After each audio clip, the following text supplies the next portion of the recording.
Assalamualaikum warahmatullahi wabarakatuh. Shalom, Om Swastiastu, Namo Buddhaya, Salam Kebajikan. Salam Pancasila. Perkenalkan, nama saya Cindy Salsabila, NPP 330129, kelas D3, dengan nomor absen 4. Di sini saya akan menjelaskan mengenai ilmu pemerintahan dengan mata kuliah desentralisasi dan otonomi daerah. Saya akan menjelaskan tentang kewenangan dan urusan pemerintahan baik pusat dan daerah. Kewenangan pusat adalah kewenangan yang dimiliki dan diatur oleh atau dikelola oleh pemerintahan pusat dan tidak dilimpahkan menjadi kewenangan daerah. Yang pertama, pertahanan dengan simbol TNI. Di sini tidak boleh dikelola daerah, tidak boleh mengangkat TNI karena kalau mengangkat tentara sendiri disebut dengan makar. Lalu, keamanan. Simbolnya Polri. Tidak boleh dikelola daerah sebagai daerah, tidak boleh mengangkat polisi sendiri. Lalu agama. Simbolnya hari-hari besar keagamaan. Di sini diartikan tidak boleh dikelola daerah sehingga daerah tidak boleh mengatur dan menetapkan agama yang boleh ada di sebuah daerah maupun hari-hari besar keagamaan.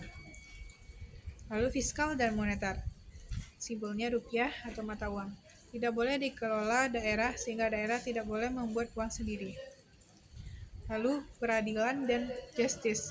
Simbolnya aparat penegak peradilan atau hakim, jaksa, dan panitera. Diartikan tidak bolehnya dikelola daerah sehingga daerah tidak boleh mengangkat sendiri aparat penegak peradilan atau hakim, jaksa, dan panitera. Lalu politik, hubungan luar negeri. Simbolnya duta besar. Tidak boleh dikelola daerah sehingga daerah tidak boleh mengangkat dan mengirim duta besar ke negara lain. Lalu, kewenangan daerah adalah kewenangan yang dilimpahkan, didelegasikan atau diserahkan oleh pemerintahan pusat kepada daerah agar selanjutnya dapat diatur atau dikelola oleh pemerintahan pusat dalam bentuk desentralisasi, dekonsentrasi, dan tugas pembantuan. Lalu kewenangan atau urusan wajib terbagi atas 8. Yang pertama, pendidikan. Kedua, kesehatan. Ketiga, lingkungan hidup. Yang keempat, pekerjaan umum. Yang kelima, penataan ruang. 6. Perencanaan pembangunan. 7. Perumahan. Dan 8. Kepemudaan dan olahraga. Dan selanjutnya, penanaman modal. 10. Koperasi dan usaha kecil menengah. 11. Kependudukan dan catatan sipil. Yang ke-12, ketenagakerjaan. Ke-13, ketahanan pangan. 14. Pemberdayaan perempuan dan perlindungan. 15. Keluarga berencana dan keluarga sejahtera. 16. Perhubungan. 17. Komunikasi dan informasi. 18. Pertahanan. 19. Kesatuan bangsa dan politik dalam negeri. 20. Otonomi daerah, pemerintahan umum, dan keuangan. 21.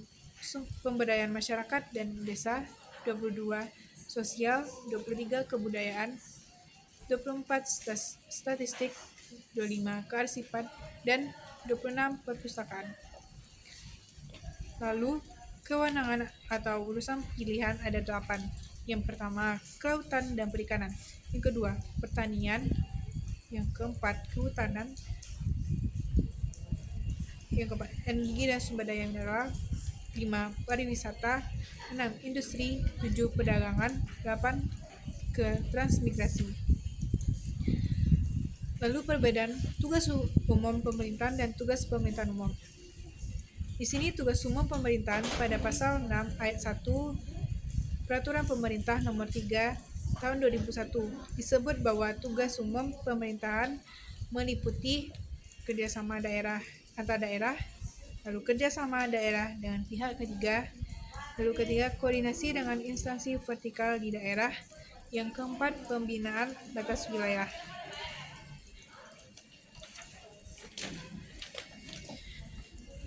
Pencegahan dan penanggulangan bencana, lalu pengelolaan kawasan khususnya menjadi kewenangan daerah, lalu penyelenggaraan ketentraman dan ketertiban umum, lalu tugas-tugas umum atau pemerintah lainnya yang dilakukan oleh daerah. Menurut pasal 15 Peraturan Pemerintah 19 tahun 2009 tentang kecamatan, melakukan koordinasi dengan satuan kerja, perangkat daerah dan atau instansi vertikal yang tugas dan fungsinya di bidang pemeliharaan prasarana dan fasilitas pelayanan umum. Melakukan koordinasi dengan pihak swasta dalam pelaksanaan pemeliharaan prasarana dan fasilitas pelayanan umum. Melaporkan pelaksanaan pemeliharaan prasarana dan fasilitas pelayanan umum di wilayah kecamatan kepada bupati atau wali kota. Tugas pemerintahan umum menurut Undang-Undang Nomor 32 Tahun 2004 Pasal 10.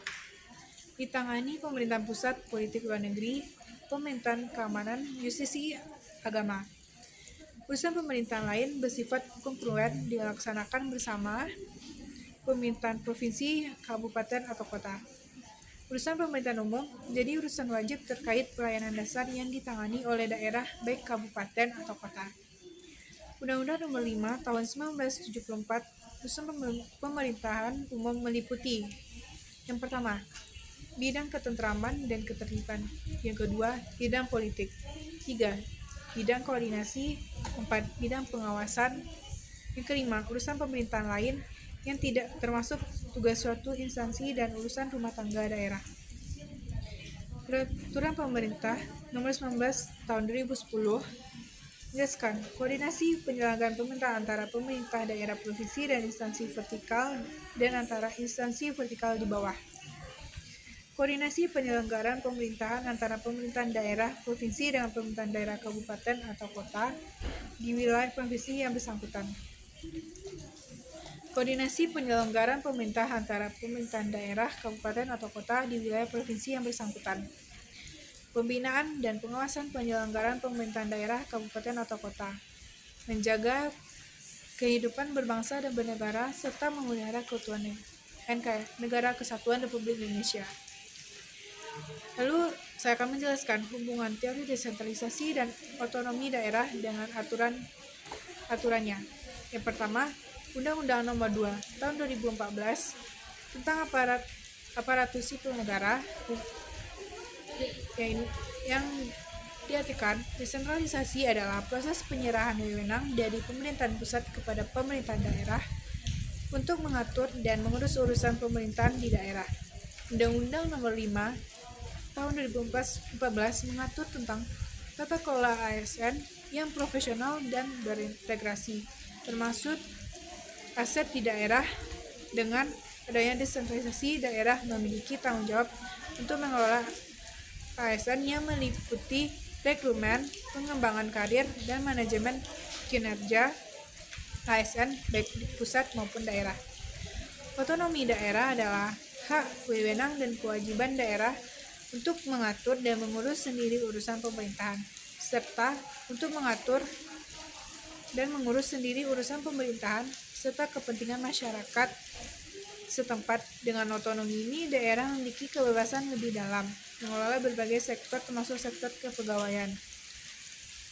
Undang-Undang Nomor 5 Tahun 2014 mendukung pelaksanaan otonomi daerah dengan memberikan pedoman pengelolaan ASN yang sejalan dengan prinsip-prinsip good governance di tingkat daerah. Dalam kerangka otonomi daerah, kebijakan terkait pengelolaan ASN di wilayahnya termasuk rekrutmen dan pengembangan kompetensi ASN sesuai dengan kebutuhan daerah. Lalu, Undang-Undang Nomor 6 Tahun 2014 tentang Desa. Dalam Undang-Undang Nomor 6 Tahun 2014, desentralisasi terwujud dengan memberikan wewenang kepada desa untuk mengatur dan mengurus kepentingan masyarakat secara mandiri berdasarkan inisiatif lokal. Undang-Undang Nomor 6 Tahun 2014 secara jelas mendukung prinsip desentralisasi dengan memberikan ruang lebih besar kepada desa untuk mengatur pemerintahan desa, mengelola keuangan dan aset, dan serta mengembangkan kebijakan pembangunan yang sesuai dengan kebutuhan masyarakat desa. Sekian yang dapat saya sampaikan. Apabila ada kesalahan mohon dimaafkan. Wassalamualaikum warahmatullahi wabarakatuh.